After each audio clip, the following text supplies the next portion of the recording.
кој што вас ви одговара во денот, тоа се, извинете, ама само ваши правила.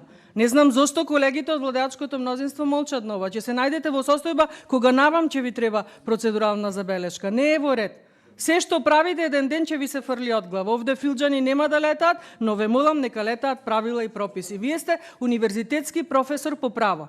Ако ми потврдите овде пред камерите дека местото на овој закон за парнична постапка, за кој што тврдам дека не му е место како нов закон да доаѓа на Комисија за европски прашања, туку само како предлог на закон за измена и дополна, затоа што многу малку членови се менуваат. И ако вие тврдите како универзитетски професор дека овој закон треба да се разгледува во матична комисија, Комисија за европски прашања, тогаш може слободно да си ги напуштат местата, барем правниците, и воопшто нека не доаѓа министерот Тупанчевски, нека си оди на фудбалски надпревар, нека навива. Јас да ви кажам, типувам за кого ќе навива, ајде да не правиме дефокус. Еве ќе побарам пауза од 1 час за да ги најдеме членовите по кои што дебатираме со председателот на Комисијата за европски прашања. Се надевам дека и 3 минути ги искористив максимално. Ви благодарам.